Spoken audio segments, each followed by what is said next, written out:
Good morning everyone, my self Vedang Sharma. और हम फिर से आ गए हैं फार्मा के कुछ नई ड्रग्स लेके। तो आज हम 6 ड्रग्स कवर करने वाले हैं। तो चलिए शुरू करते हैं।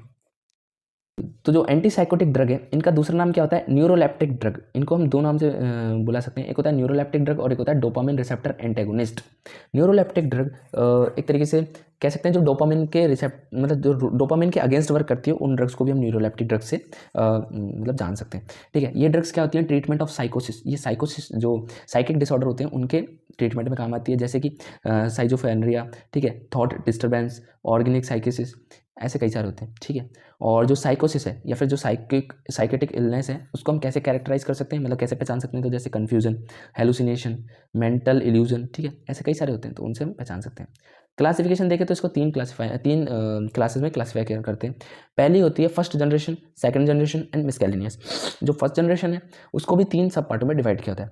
तो पहला होता है फेनोथायोजीन्स। फेनोथायोजीन्स में एग्जाम्पल आएगा क्लोरोप्रोमाजीन। ठीक है, क्लोरोप्रोमाजीन। आपको याद है, हमने एंटीमेटिक्स में एक क्लासिफिकेशन पढ़ा था न्यूरोलेप्टिक का, उसका एग्जांपल भी क्लोरोप्रोमाजीन भी हमने लिखा था।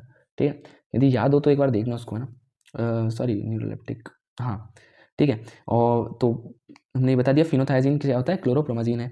फिर बिटारोफोनोन्स की बात करें तो बिटारोफोनोन्स में 2 आती हैं, एक तो हेलोपेरिडोन और एक डोरपेरिडोल। ठीक है, फिर आती है थायोजेंथिन, इसमें आती है थायोथायाजीन। हो सकता है मेरा प्रोनाउंसिएशन गलत हो, तो प्लीज़ इसको माइंड मत करना। सेकंड जनरेशन की बात करें तो एक होता है रेस्पेरिडोन और एक पेलीपेरिडोन। ये हम बार बार रिवाइज करेंगे इन ड्रग्स को, तो याद हो जाएगा। मिसकैलिनियस में एक होता है लॉक्सापाइन और एक होता है रेसापाइन। ठीक है, फिर मैकेनिज्म ऑफ एक्शन की बात करते हैं इनकी, तो 2 ड्रग होती हैं। अब देखो, एंटी साइकोटिक ड्रग, सोचो साइकोसिस, यानी साइकोसिस जब किसी पेशेंट को होती है तो उसमें एंजाइटी हो सकती है, इमोशन ज़्यादा हो सकते हैं उसके। ठीक है, तो इन दोनों को कम करना है और सेडेशन प्रोड्यूस करना है। तो वो कैसे करेंगे? जो फर्स्ट ड्रग है वो क्या करेगी, वो D2 रिसेप्टर, जो कि डोपामिन सेकंड का जो रिसेप्टर होता है, जो कि CNS में होता है, जनरली उसे मीजोलिम्बिक एरिया में स्पेसिफाई करते हैं। ठीक है, मतलब मीजोलिम्बिक एरिया में वो पाया जाता है। तो उसको क्या कर देगी, ब्लॉक कर देगी। ब्लॉक करना मतलब उसको कट कर देना। ठीक है, तो उसकी वजह से क्या होगा, सेडेशन आ जाएगा, इमोशन डिक्रीज हो जाएंगे और एंजाइटी भी कम हो जाएगी। सेकंड जनरेशन 2 चीज़ों पे इफेक्ट करती है, D4 एंड D2। वो D4 को ब्लॉक करती हैं और D2 को वीक करती हैं। वीक का मतलब उसकी एक्टिविटी को कम कर देना। ठीक है, तो इस वजह से क्या हुआ, सेडेशन भी आएगा, इमोशन भी कम हो जाएंगे और एंजाइटी भी कम हो जाएगी, और ये एंटीसाइकोटिक इफेक्ट शो करेंगे।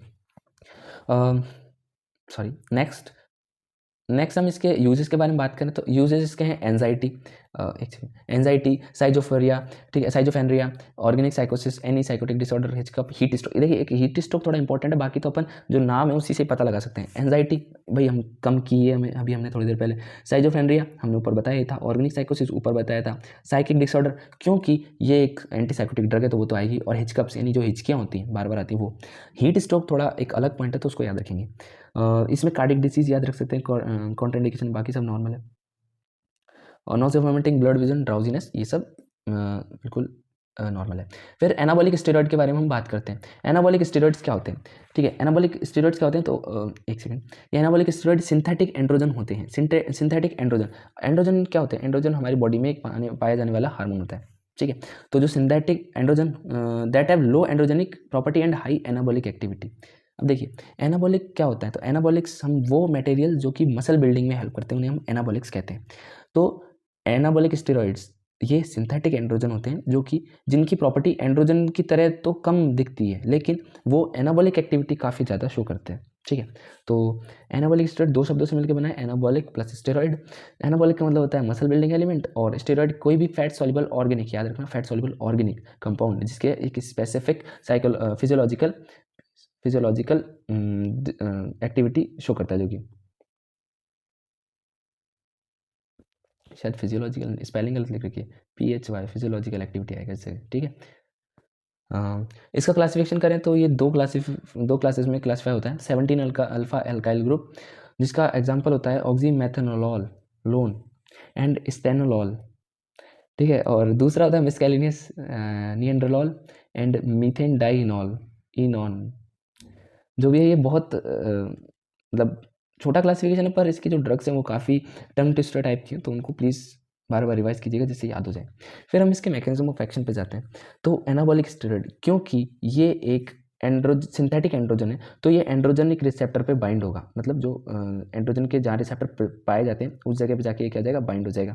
अब बाइंड हो गया तो जो एंड्रोजनिक रिसेप्टर एलिमेंट है उसको क्या करेगा, इंटरेक्ट होगा, यानी वही एंड्रोजन रिसेप्टर से इंटरेक्ट कर जाएगा ये, ठीक है। अब उसके इंटरेक्ट करने के बाद में क्या होगा, ये क्या होगा, मॉडिफाई जीन ट्रांसक्रिप्शन को मॉडिफाई कर देगा। मॉडिफाई क्यों करेगा, देखो हमारी जो मसल बिल्डिंग होती है, मतलब जो मसल्स होती हैं कैसी बनेगी, ये हमारे जीन्स पर कोडिंग पहले से ही प्रेजेंट होती है। अब यदि हमको मसल बिल्ड करनी है तो हम क्या कर सकते हैं, जो जेनेटिक लेवल है उस पर थोड़ा चेंजेस करें तो भी हमारी जो मसल है वो मसल टोन काफ़ी अच्छी हो सकती है।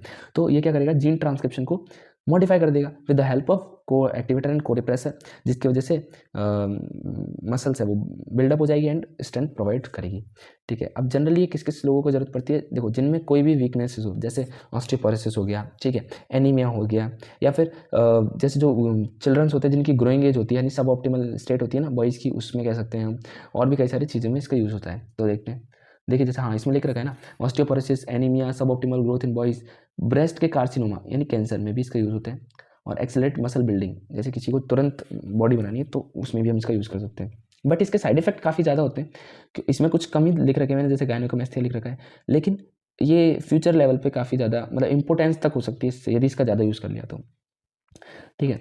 फिर इसका कॉन्ट्राइंडिकेशन एक है इंपॉर्टेंट है, जो कि प्रोस्टेट कैंसर में यूज़ नहीं करते, और जैसे मैंने बताया इंपोर्टेंस और गायनेकोमैस्टिया इसके मेन साइड इफेक्ट हैं, सो इस वजह से इनको ज़्यादा यूज़ नहीं लेना चाहिए, ठीक है। नेक्स्ट हम ड्रग के बारे में बात करते हैं, तो एंटी ट्यूबरकुलर ड्रग, जो कि आज की हमारी आखिरी ड्रग होगी, उसको हम पढ़ते हैं। एंटी ट्यूबरकुलर ड्रग क्या है, देखो नाम से पता लग रहा है ऐसी ड्रग जो कि टीबी के अगेंस्ट में यूज आती है, ठीक है, which are use in treatment of TB by destroying और kill the tubercle bacteria bacilli of tubercular bacteria, ठीक है, मतलब जो टीबी के बैक्टीरिया होते हैं उनको खत्म करके या फिर उनको डिस्ट्रॉय करके जो हम टीबी को खत्म करते हैं या ट्रीट करते हैं उसी को ही हम एंटी ट्यूबरकुलर ड्रग कहते हैं। अब इसमें हमने टीबी के बारे में बता दिया कि एक क्रोनिक इन्फेक्शियस डिजीज़ है जो कि माइकोबैक्टीरियम ट्यूबरकुलाई से फैलती है, और ये क्योरेबल डिजीज़ होती है यदि जल्दी से हमने इसको डायग्नोसिस कर लिया। अब इसका क्लासिफिकेशन काफ़ी इंपॉर्टेंट है और बहुत अच्छा है, मतलब सिंपल सा क्लासिफिकेशन है। तो first line of drug, second line drug, इसको भी दो पार्ट में डिवाइड किया है, ये गलत मत समझिएगा, ये है बैक्टीरियोसाइडल, डॉट है बीच में, ये है बैक्टीरियोस्टैटिक, ठीक है। तो बैक्टीरियोसाइडल के एग्जाम्पल है आइसोनियाजिड, रेफामसिन, स्टेप्टोमाइसिन, ठीक है, ये तीन इसके एग्जाम्पल होते हैं, और जो बैक्टीरियोस्टैटिक है उसका इथाम्ब्यूटॉल एग्जाम्पल होता है। सेम सेकेंड लाइन ड्रग में भी बैक्टीरियोसाइडल बैक्टीरियोस्टैटिक आएंगी, उसमें अमीकासिन, लिवोफ्लॉक्सासिन, ठीक है, इनका यूज़ होता है काफ़ी ज़्यादा, और जो बैक्टीरियोस्टैटिक है उसमें PAS और कामायसिन का कामायसिन का भी यूज़ होता है, ठीक है। नॉर्मल है, ये याद हो जाएगी हमें, ठीक है। मैकेनिज्म ऑफ एक्शन बात करें तो देखो जो एंटी ट्यूबरकुलर ड्रग है उनको कभी कभी आइसोनियाजिड यानी INH या फिर रिफामसिन से भी पूछा जा सकता है, तो हम इनके मैकेनिज्म पे ज़्यादा ध्यान देंगे, ठीक है। तो INH जो कि आइसोनियाजिड है वो एक प्रोडक्ट की तरह प्रेजेंट रहती है, हम उसको खाते हैं, ठीक है। तो एक एंजाइम होता है कैटालेस पेरोक्सीडेज, वो क्या करता है उसको एक्टिव कर देता है, ठीक है। अब वो एक्टिव कर दिया तो वो क्या करेगा, INHA जीन होता है सेल वॉल पे, उस पर जाके क्या कर देगा, बाइंड कर देगा। अब बाइंड कर देगा तो माइकोलिक एसिड का सिंथेसिस कम हो जाएगा, जिसकी वजह से सेल वॉल वीक हो जाएगी और बैक्टीरियोसाइडल इफेक्ट कम हो जाएगा। कुछ समझ में नहीं आया, हम अच्छे तरीके से समझते हैं। देखो जो एक ये टीबी का बैक्टीरिया मान लीजिए, इसकी ये सेल वॉल है, अब इसकी जो सेल वॉल होती है ना, ये सेल वॉल मान लिया हमने, ठीक है, जो सेल वॉल होती है वो माइकोलिक एसिड से मिलकर बनी होती है। माइकोलिक एसिड यानी जो माइकोलिक एसिड होता है वो काफ़ी ज़्यादा अमाउंट में होता है, जैसे 50% माइकोलिक, इतना ज़्यादा भी नहीं होता पर हम मान लेते हैं कि 50% माइकोलिक एसिड है, यानी बाकी सारे इंग्रेडिएंट बहुत कम है पर माइकोलिक एसिड बहुत ज़्यादा अमाउंट में। यदि हमने इसका सिंथेसिस रोक दिया तो हम उसको किल कर सकते हैं, क्योंकि सेल वॉल नहीं बनेगी तो डायरेक्ट डिस्ट्रॉय कर देंगे, हमला बोल देंगे। जबकि जो रिफामसिन होती है वो उल्टा वर्क करती है, वो सेल वॉल को डिस्ट्रॉय नहीं करती, वो जेनेटिक लेवल पे जाके वर्क करती है, यानी उसके जीन्स में जाके वर्क करेगी, ठीक है। अब थोड़ा शायद समझ में आया आप लोगों को। आइसोनियाजिड प्रो ड्रग होती है जिसको एक्टिवेट कर दिया जाता है कैटालेस पेरोक्सीडेज की वजह से, जब वो अंदर जाती है ना, और वो बाइंड करती है INHA जीन के साथ में, तो वो माइकोलिक एसिड का सिंथेसिस कम कर देता है। तो जैसे कि मैंने बताया था सेल वॉल का सबसे ज़्यादा कंपोनेंट कौन सा है, माइकोलिक एसिड। यदि वही कम हो जाएगा तो जो सेल वॉल है वो वीक हो जाएगी, और यदि वीक हो जाएगी तो हमारी इम्यूनिटी अंदर घुस के उसको मार देगी, तो वह बैक्टीरियोसाइडल इफेक्ट शो कर देगा, ठीक है। जबकि मैंने बताया था जो रिफार्मसिन है वो उल्टा वर्क करती है, वो बीटा सब unit of DNA dependent RNA polymerase. RNA polymerase क्या करता है, जो क्या नाम है अपना आरएनए का सिंथेसिस करवाता है, तो उसकी भी 2 सब यूनिट होती हैं, अल्फा और बीटा। तो उसकी जो बीटा सब यूनिट है उस पर जाके बाइंड करती है रिफार्मसिन, जो कि आरएनए के सिंथेसिस को रोक देती है, कहती है भैया तू नहीं होगा। यदि उसका सिंथेसिस ही नहीं होगा तो वो बनाएगा ही क्या, आरएनए से प्रोटीन बनता है, यदि प्रोटीन नहीं बनेगा तो वैसे वैसे ही डिस्ट्रॉय हो जाएगा। इसी वजह से बैक्टीरियोसाइडल इफेक्ट शो हो जाता है। ठीक है, इसका यूज़ देख लेते हैं। तो देखो इसके यूज़ बहुत सारे हैं, अब हम याद कैसे करेंगे। देखो टीबी एंटी ट्यूबरकुलर ड्रग है तो टीबी में तो यूज़ आएगी। टीबी के बैक्टीरिया का नाम क्या होता है, माइकोबैक्टीरियम ट्यूबरकुलाई। ठीक है, माइकोबैक्टीरियम ट्यूबरकुलाई। और लेप्रोसी के बैक्टीरिया का नाम क्या होता है, माइकोबैक्टीरियम लेप्री, यानी कि दोनों की जीनस सेम है, तो इस वजह से हम दोनों में यूज़ कर सकते हैं इसको।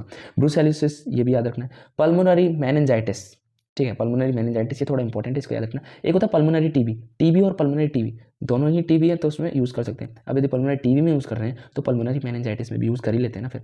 ठीक है, और ट्यूबरकुलाई बैक्टीरिया में भी इसका यूज़ होता है, मतलब अदर एक्टिव ट्यूबरकुलाई बैक्टीरिया। ठीक है, इसके जो कॉन्ट्राइंडिकेशन वो ज़्यादा इंपॉर्टेंट नहीं है, वही है pregnancy, lactation, allergy, hepatic disorder. और इसके यस साइड इफेक्ट में न्यूरोपैथी काफ़ी इंपॉर्टेंट है, न्यूरोपैथी इज मोस्ट इंपॉर्टेंट। ठीक है, और इसी के साथ हमारा आज का सेशन फिनिश होता है। सो आई होप आपको आज का सेशन पसंद आया होगा। यदि कुछ हेल्प मिल रही हो आपको तो please like, subscribe and channel. Thank you.